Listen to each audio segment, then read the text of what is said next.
الرحمن الرحيم. الحمد لله رب العالمين. الصلاة والسلام على سيد الأنبياء والمرسلين وعلى آله وأصحابه وأزواجه وذرياته وأهل بيته وطاعته والناس أجمعين. أما بعد، أعوذ بالله من الشيطان الرجيم. بسم الله الرحمن الرحيم. ولا تحنوا ولا تهزنوا وأنتم الأعلون إن كنتم مؤمنين.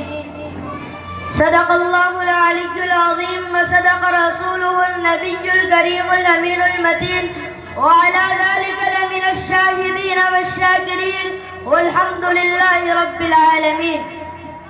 میرے محترم بزرگوں اور دوستوں، اسٹیج پر بیٹھے ہوئے رونق افروز علماء کرام و اساتذہ کرام، قرب و جوار سے آئے ہوئے مہمانان عظام، السلام علیکم ورحمۃ اللہ وبرکاتہ. پتا پتا بوٹا بوٹا حال ہمارا جانے ہے، پتا پتا بوٹا بوٹا حال ہمارا جانے ہے، جانے نہ جانے ملک نہ جانے باغ تو سارا جانے ہے. جب گلستہ کو خو کی ضرورت پڑی، جب گلستہ کو خو کی ضرورت پڑی تو سب سے پہلے گردن ہماری ہی کٹی، پھر بھی کہتے ہیں مجھ سے اہل چمن ہے ہمارا تمہارا نہیں. اس جمنستہ کا پتا پتا بوٹا بوٹا اور اس وطن عزیز کا ہر گوشہ اور ہر چپا اس بات کی گواہی دیتا ہے کہ مسلمانوں نے جس طرح کی قربانیاں ہے ملک کی آزادی کے لیے پیش کی ہے، اس طرح کی قربانی کسی اور قوم نے نہیں دی. ہندوستان کی داستان سے یہ بہت پرانی ہے. سمجھ نہیں آتا کہ مسلمانوں کو سنہرا ماضی یاد دلاؤ یا تاریخ آزادی میں مسلمانوں کا کردار یاد دلاؤ، یا آج اس وطن عزیز میں مسلمانوں پر باطل فرقہ پرست طاقت کے ذریعے جو ہو رہے ہیں مظالم پر روشنی ڈالوں. لیکن میرے حال یہ موقع جس نے آزادی کا موقع ہے، یہ موقع ان جانوں میں یاد کرنے کا موقع ہے جنہوں نے اس ملک کی آزادی کا خاطر اپنے جانوں کا نذرانہ پیش کیا، اور جن کے لبوں سے اس وطن کی مٹی میں سیلاب آئی، اور جن کے لبوں سے اس وطن کی گلشن میں بہار آئی. لیکن افسوس تو تب ہوتا ہے کہ ہمارے کردار وطن تحریک آزادی کا تذکرہ کرتے ہیں تو گاندھی سے شروع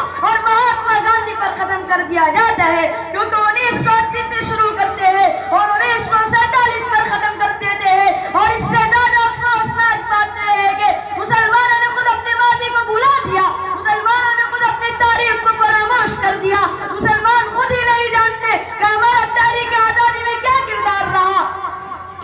نوبت یہ آ گئی ہے، حالات یہ پیدا ہو گیا کہ مسلمانوں کو اپنے کو حق الوطن ہی ثابت کرنے کی ضرورت پڑتی ہے. 1857 میں بہادر شاہ جو کہ مغلیہ سلطنت کا آخری چشم و چراغ ہے اور آخری بادشاہ ہے، ان کے پاس سے تخت اقتدار چھین جانے کے بعد ان کے ساتھ جو معاملات پیش آیا، ان کو ملک بدر جلا وطن کر دیا گیا، ان کو کالے پانی کی سزا دی گئی. تاریخ آزادی میں مسلمانوں کا کیا کردار رہا، ملک اور مسلمانوں کا جو کردار رہا اس کو کبھی فراموش نہیں کیا جا سکتا.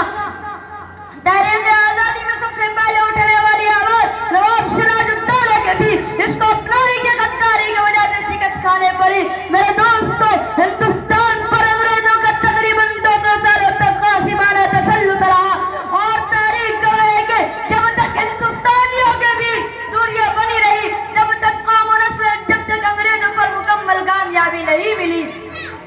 لیکن جب امام الہند مولانا محمود الحسن صاحب وزیر مالٹا، مولانا برکت اللہ صاحب، مولانا عبید اللہ صاحب سندھوی، پنڈت جواہر لال نہرو، مولانا ابوالقاسم صاحب نانوتوی، مولانا بھگت سنگھ، ڈاکٹر ذاکر حسین اور ڈاکٹر راجندر پرساد جیسے عظیم رہنماؤں نے ہندو مسلم سکھ عیسائی آپس میں سب بھائی بھائی کے نعرے لگا رہے ہیں، اور قوم و نسل اور ذات پات کے معاملات کو بڑا اتفاق رکھ کر ایک جٹ ہو کر اتحاد کے ساتھ انگریزوں کا جم کر مقابلہ کیا.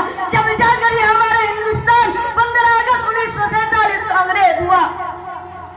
آج جو ملک ہندوستان پر جو سانسیں لے رہے ہیں یہ سب ہمارے اکابر کے رہنماؤں کا نتیجہ ہے. بس یہی چند باتوں پر میں اپنی تقریر کو ختم کرتا ہوں. وما توفیق الا باللہ. حضرات یہ تھے عزیزم اکرمہ فردوس صلی اللہ علیہ وسلم. اب میں ضروری سمجھ